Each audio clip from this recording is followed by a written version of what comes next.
What if love could bloom even in the shadow of a cathedral? Meet Quasimodo, the hunchback bell ringer of Notre Dame. His face is so deformed that people throw rocks at him and call him monster. His only solace is watching the beautiful and kind Esmeralda dance in the square below.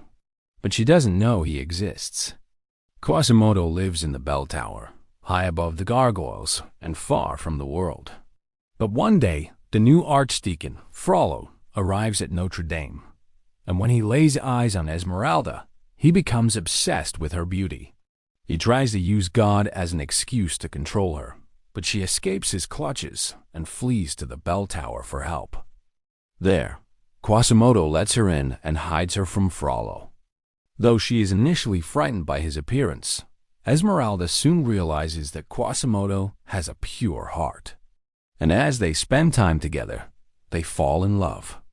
But that their romance is forbidden. And when Frollo discovers them together, he vows to destroy them both. To make matters worse, Frollo convinces the judge that Esmeralda is a witch, and he sets her up to be executed. Despite being too afraid to speak up at first, Quasimodo eventually finds the strength within himself to defend the woman he loves. He rings the bells of Notre Dame to alert the citizens of Paris that their beloved Esmeralda is in danger. And when Frollo tries to arrest her, Quasimodo intervenes.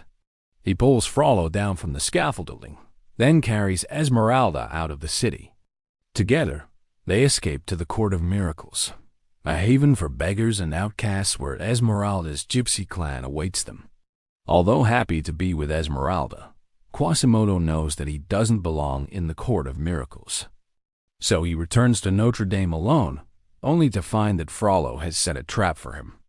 The archdeacon accuses Quasimodo of murdering a fellow churchgoer and says that he will only be punished by God. Just then, the military arrives and arrests Quasimodo, dragging him away to prison. When Esmeralda hears that Quasimodo has been accused of murder, she immediately sets out to save him. However, upon arriving at the courthouse, she is too late.